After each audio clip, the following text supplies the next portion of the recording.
ಒಂದು ಸುಂದರ ಅರಣ್ಯದಲ್ಲಿ ಬೆಳ್ಳಿಯ ಚಂದ್ರನ ಬೆಳಕಿನಲ್ಲಿ ಎಲ್ಲಾ ಪ್ರಾಣಿಗಳು ನಿದ್ರಿಸುತ್ತಿದ್ದವು. ಆದರೆ ಒಂದು ದೊಡ್ಡ ಪ್ರಾಣಿ ಇನ್ನೂ ಎಚ್ಚರಿಕೆಯಿಂದ ಇತ್ತು.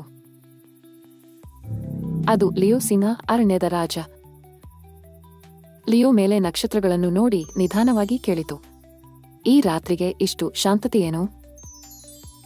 ಆ ವೇಳೆ ಎಂಬ ಒಂದು ಸಣ್ಣ ಶಬ್ದ ಕೇಳಿತು. ಸಣ್ಣ ಹುಲ್ಲುಗಳಲ್ಲಿ ಕೆಲವು ಇದ್ದವು.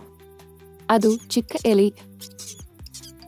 ಕೈಯಲ್ಲಿ ಹೊಳೆಯುತ್ತಿರುವ ಒಂದು ಮುತ್ತು ಹಿಡಿದು ಓಡುತ್ತಿದ್ದಿತು. ಚಿಕ್ಕ ಎಲಿ, ಇಷ್ಟು ಹೊತ್ತು ಏನು ಮಾಡುತ್ತಿದ್ದೀಯಾ? ಲಿಯೋ ಆಶ್ಚರ್ಯದಿಂದ ಕೇಳಿತು. ಚಿಕ್ಕ ಎಲಿ ಸಣ್ಣವಾಗಿ ಹೇಳಿತು,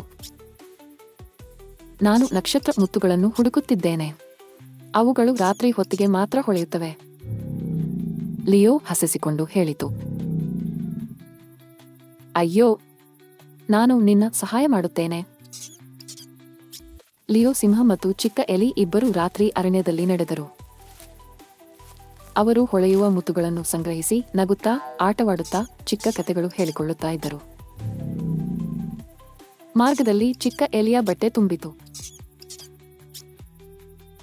ಧನ್ಯವಾದಗಳು ಲಿಯೋ, ಚಿಕ್ಕ ಎಲಿ ಸಂತೋಷದಿಂದ ಹೇಳಿತು. ಲಿಯೋ ತಲೆಯನ್ನು ನುಡಿದು, ನನಗೆ ಈಗ ನಿದ್ದೆ ಬರುತ್ತಿದೆ ಎಂದನು. ಎರಡೂ ತಮ್ಮ ಮನೆಗಳಿಗೆ ಹೋದರು. ಹಿಂದೆ ಅರಣ್ಯ ನಿಧಾನವಾಗಿ ಶಾಂತವಾಗಿತ್ತು. ಚಂದ್ರನ ಬೆಳಕಿನಲ್ಲಿ ಇಬ್ಬರೂ ಶಾಂತವಾಗಿ ನಿದ್ರೆ ಮಾಡಿ ಸುಕ್ಕಿಕೊಂಡರು. ಒಂದಾನೊಂದು ಕಾಲದಲ್ಲಿ ಒಂದು ಸಣ್ಣ ಹಳ್ಳಿಯಲ್ಲಿ ಒಂದು ಪುಟ್ಟ ಇಲಿ ವಾಸಿಸುತ್ತಿತ್ತು. ಅದು ದೊಡ್ಡದಾಗಿರಲಿಲ್ಲ ಅಥವಾ ಬಲವಾಗಿರಲಿಲ್ಲ, ಆದರೆ ಅದು ತುಂಬಾ ಬುದ್ಧಿವಂತವಾಗಿತ್ತು. ಒಂದು ದಿನ ಆ ಪುಟ್ಟ ಇಲಿ ಒಂದು ಕೊಟ್ಟಿಗೆಯ ಬಳಿ ನಡೆಯುತ್ತಿತ್ತು. ಅಲ್ಲಿ ಅದು ಒಂದು ದೊಡ್ಡ ರುಚಿಕರವಾದ ಚೀಸ್ ತುಂಡನ್ನು ನೋಡಿತು. ಆದರೆ ಅದರ ಪಕ್ಕದಲ್ಲಿ ಒಂದು ಬೆಕ್ಕು ಮಲಗಿತ್ತು. ಬೆಕ್ಕಿಗೂ ಚೂಪಾದ ಉಗುರುಗಳಿದ್ದವು. ಪುಟ್ಟ ಇಲಿ ಚೀಸ್ ತಿನ್ನಲು ಬಯಸಿತು. ಆದರೆ ಬೆಕ್ಕು ಎದ್ದು ಅದನ್ನು ಹಿಡಿಯಬಹುದು ಎಂದು ಅದಕ್ಕೆ ತಿಳಿದಿತ್ತು. ಆದ್ದರಿಂದ ಅದು ನಿಂತು ಬಹಳ ಎಚ್ಚರಿಕೆಯಿಂದ ಯೋಚಿಸಿತು.